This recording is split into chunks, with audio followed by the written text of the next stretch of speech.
Vagunda sad haşti bir insanın kurumuş bir. Vagunda jatlar at. Ne Adıyaman? Vagunda jatlar ayrı, Adıyaman'ı ayrı. Vagunda Beşkaraş, Çöplü, Tavşançalı, Açık Koyu, Nave Tavşançalı'sı da Ömeranlı Karyası.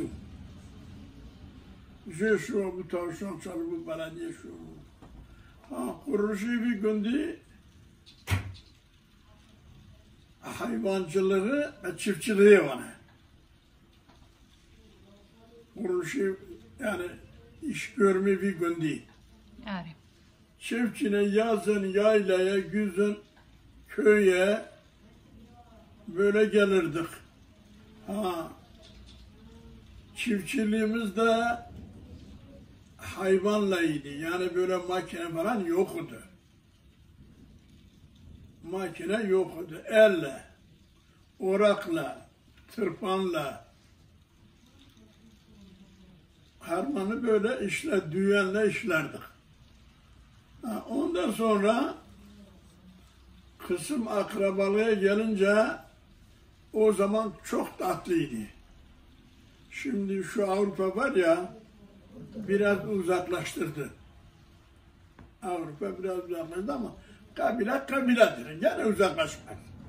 Ne kadar gidersen gitsin kabile kabiledir yavrum.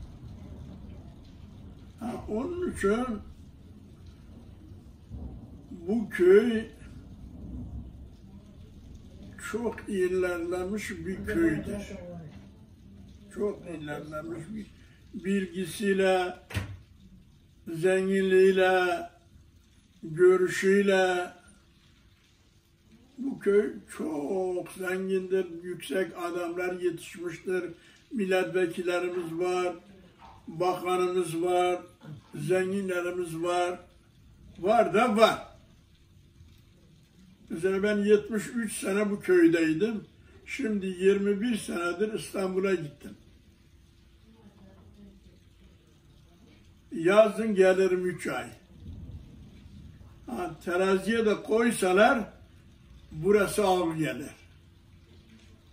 İstanbul'la yan yana teraziye koysalar bu köyü, Tavşançalı'yı, Tavşançalı ağır gelir benim nezdimde. Benim nezdimde Tavşançalı ağır gelir. Taşıyla, toprağıyla çok severim. Mesela ben şimdi İstanbul'da sadece böyle köyümü görmek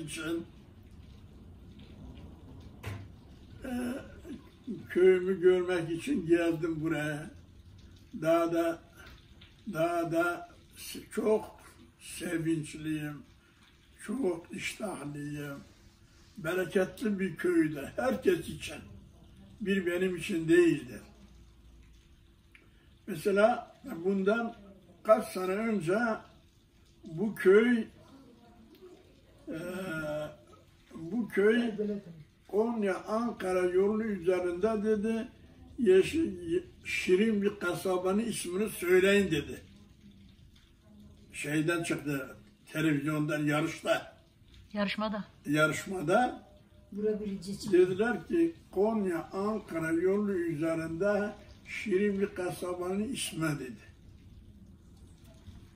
Durdular, belki bir mühendis çıktı, dedi ki ben o Tavşançalı'dır, ben o köyden okul yaptım, onu bilirim dedi. Oradan numarasını yüksek aldı. Onun için dedelerimiz yazın yaylaya giderlerdi 3 ay, güz dedi mi buraya gelirler. Kapı komşu, ahbaplık, akrabalık çok tatlıydı. Az değil, çok tatlıydı. Mesela bir misafirimiz geldi mi yaylada, ona bir kuzu keserdik. Ama şimdi hazır et, ekmek getir, pilav getir, efendime söyleyeyim, neydi öteki, pizza getir. Şimdi her şey kolay. Öyle illa kuzu kesilecek. Yavrum böyle de. Şunu kapat bakalım. Yok kurban olacağım. Kapat bakalım. Cenaze bu ne bırak? Öyle. Halbuki evliya anlayamazsın diye sen bu ne? Ama işte bunu bırak. Günd kemine, dokumine bırak, bof kemine bırak, iş gelemedin yani. Nazlı davşan saniye, şöyle bir saniye şuma askerler bir gün açmıştık. Azla bir gün değil, bir saniye şuma askere hatta. Bizim 7 devemiz vardı. O günkü 7 deve, bugünkü 7 tır. Tabii. Mesela ki Konya buradan nakliyat biz götürüyoruz. Orada getiriyor, ofisleri biz çekerdik. Mesela ki Kulu'da ofisi Ankara biz götürürdük. Buradaki ofis vardı. 1943'te burada ofis vardı. Biz o ofisi deveyle sarayına götürdük. Bütün mal oraya taşıdık. Nakliyecilik o idi. Ne zamana kadar? 50'ye kadar. 50'den sonra bir paşa kredisi çıktı, motorlar çıktı, efendime söyleyeyim, içeri döve kamyon. Paramızlık açıldı devletlere. Bunu da tuz, 4 kuruşa tuz alıyorduk. Bolu'ya kadar gidiyordu, Bolu. Bolu dağları var ya, bizim İstanbul yolu üzerinde mesela 4 divan dağı vardır, biz oradan tuz oraya götürürdük. Dönüşte de Eskişehir'in Mihaliç kazasında kil vardı. Mihal Gazi'de. Mihaliç. Mihaliç'in Eskişehir'in bir kazasıdır. Tamam. Orada da kil vardı. O zaman deterjan yoktu. 50'şer kilo, 100'er kilo kil alırlardı. Deterjan yerini kullanırlardı. Çamaşır gibi. Ama şimdi deterjan çıktı, ne kilin değeri kaldı, ne devenin değeri kaldı. Yani şu anda her şey sabitleşti. Öyle eski gibi, efendime söyleyeyim, yelde su değirmenlerine git. Bir hafta orada kal, sıra gelmez, vurmayayım desen. Öyle bir şey kalmaz ya. Şimdiki dünya çok güzel ya, çok.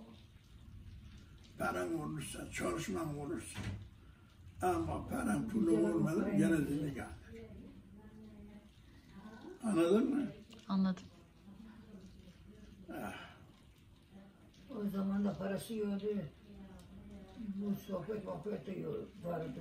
Şimdi o zaman böyle değildi. Saatlik yok. Yüzden yüze bir teneke yağ, bir tulum peynirin, bir de çocukları unu koydum içeriye, senden üstün kimse yok.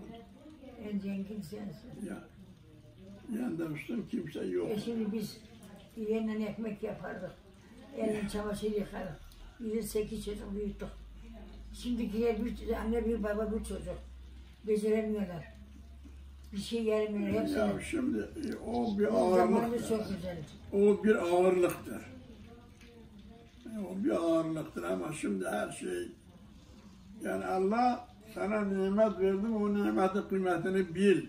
İki fakir de faydalansın. Mesela şimdi var ya, evler çoğusunda bakıcı vardır. Nedir? Varlık vardır. Hizmetçi mi? 4 fakir de istifade etsin.